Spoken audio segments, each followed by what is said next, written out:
Right now, all the attention has shifted from Diddy to his longtime friend Jay-Z, as last Sunday a lawsuit was filed against Jay-Z for allegedly R-wording a 13-year-old at a VMAs after party. The lawsuit was filed by attorney Tony Buzbee, who seemingly started a war with Jay-Z and Diddy. After this lawsuit was filed, Jay-Z made it clear that he wasn't going to be messed with. Now, less than a week later, something very unexpected has taken place. The victim accusing Jay-Z has done an interview admitting she made some mistakes. Now the question is, who's telling the truth? Did Jay-Z ever R-word a 13-year-old girl? Or was it all a lie? Hey guys, I hope all is well. Welcome back to The Truth Is, where I drop new videos every other day exposing the truth. In today's episode, we will be talking about the Jane Doe suing Jay-Z's new interview. But before we begin, I just wanted to let my patrons know, I just dropped a Patreon exclusive on the Satanist industry handler Marina Abramovich. If you're one of my members, you won't want to miss this one. Make sure you check it out after this video. The link would be in the comments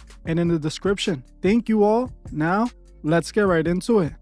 Now, I wasn't planning on making another Jay-Z video for now, as I don't like to talk about the same thing over and over again, but I have to keep things fair and report both sides of the story. New updates are coming out regarding this Jane Doe lawsuit that has complicated a lot of things. Yesterday, this Jane Doe was featured in an interview with NBC News, where she was asked several important questions about her lawsuit against Diddy and Jay-Z. Strangely, the Jane Doe did the interview without her lawyer present, which doesn't make any sense to me. The Jane Doe didn't show her face or revealed her name during the interview. In the interview, she revealed several things that have only helped Jay-Z. First, she stated that she has autism and suffered from a head injury. She also claimed that at the VMAs after party, she spoke to two celebrities, naming Benji Madden and his brother. According to NBC News, who reached out to the Madden brothers, they deny attending the VMAs in the 2000s and claimed they were on tour in the middle of the country. She also claimed that her father picked her up from a gas station. NBC claims the drive for the father to pick up his daughter would have been 5 hours. She stated her father picked her up and didn't ask her any questions about what happened. He just drove her home in silence. According to NBC, they reached out to the woman's father, who claims he doesn't recall that situation. NBC also claims that after the interview, they reached out to the Jane Doe to ask her about her inconsistencies, where they claim she stated she made some mistakes with filing the lawsuit, but continues to stand by her claims that she was R-worded by Jay-Z and Diddy. Jay-Z told NBC News this incident didn't happen, and yet he filed it in court and doubled down in the press. True justice is coming. We fight from victory, not for victory. This was over before it began. This 1-800 lawyer doesn't realize it yet, but soon. NBC also got a statement from attorney Tony Buzbee, and he said, Jane Doe's case was referred to our firm by another who vetted it prior to sending it to us. Our client remains fiercely adamant that what she has stated is true to the best of her memory. We will continue to vet her claims and collect corroborating data to the extent it exists. Because we have interrogated her intensively, she has even agreed to submit a polygraph. I have never had a client suggest that before. You should always advocate for yourself and be a voice for yourself. You should never let what somebody else did ruin or run your life. 38-year-old mother from Alabama who has filed a lawsuit accusing Sean Diddy Combs, Jay-Z, of she was 13 years old, is speaking out to NBC News for the first time. She asked us not to reveal her identity. What made you want to come forward, talk today? Because I think that I've been quiet long enough about what I've been through. It's been hard enough to be quiet, but it's a chapter of my life that I'd like to close. An NBC News review of her account found inconsistencies with her allegations. She says that she went to the MTV Video Music Awards in 2000 to catch a glimpse of her favorite celebrities. You weren't scared to be all alone? No, In addition to having autism, the woman says she suffered a head injury. The night of the 2000s VMAs, she says a friend drove her from Rochester, New York to Manhattan, a more than 5-hour drive. Her attorney provided NBC News with the name of the friend who since died. The woman says she spoke to Combs' limo driver, who offered her a ride to an after party. I stumbled upon Diddy's driver, who told me that I was exactly what Diddy was looking for. What did you think when he said that to you? I thought it meant that I was just pretty. She went to a White House, she says. She spoke to musicians Benji Madden and his brother. I'm talking to Benji Madden about his In tattoo. a statement to NBC News, a representative of the Maddens confirmed that they did not attend the 2000 VMAs and that they were on tour in the Midwest at the time. At the after party, she says she had a drink that made her feel woozy. Me. He at that point I was fighting, trying to get away from him, and he put his hand over my mouth and told me to stop it, cut the As says she ran to a gas station where she called her father, who picked her up and drove her home. He could not verify the claims. Quote, I felt like I would remember that, and I don't. I have a lot going on, but I mean, that's something that would definitely stick in my mind, he said. When we asked the woman about the contradictions in a phone interview on Friday, she said that she stands by her statements. I have made some mistakes, she said. Honestly, what is the clearest is what happened to me. Now, I can't deny this doesn't look good for the Jane Doe or her lawyer. I literally just covered Tony Buzbee going to war with Jay-Z, and I showed how Buzbee was a credible lawyer who has won many cases. Not only did he sue the OU Elites BP, but he is currently suing Vanguard and BlackRock. It's hard for me to believe that Tony Buzbee will file this lawsuit without doing a proper investigation into the claims she has made. This is why I think something is off with all of this. It seems to me that Jay-Z might have gotten to this Jane Doe and possibly even Tony Buzbee. I think what really happened was that a settlement has been reached behind the scenes, and this is the cleanup method. I believe there's a possibility Jay-Z already paid off the Jane Doe. Hear me out. If Jay-Z had settled after the lawsuit, it would have just confirmed the allegations. Remember, after Cassie sued Diddy, he paid her off the next day, but the allegations have stuck with Diddy since, causing a full-on criminal investigation that landed Diddy in jail, as paying the accusers pretty much verified her claims. So if Jay-Z had settled with this Jane Doe after she publicly sued them, he wouldn't be able to get rid of these allegations ever. Just like Diddy, Jay-Z would have had his reputation tarnished forever. So I believe Jay-Z reached out to Buzbee in order to end this before it got worse. The only way for Jay-Z to make this go away is if the Jane Doe came out and said something that would make her allegations seem like a lie. That's why I believe she went on NBC News. Her telling the world that she was not being completely honest destroys her credibility and clears things up for Jay-Z for sure. This is the only thing I see being the truth, as why in the world would Buzbee destroy his career for a case like this? Now I want to say this, while I still believe Jay-Z has done some disturbing things with Diddy, I cannot continue to put these allegations on him until this is all cleared up. What I would say is that this interview is extremely suspicious. Why in the world would this Jane Doe agree to do an interview and then do it without their lawyer present? That just doesn't make any sense whatsoever, unless this was part of the plan.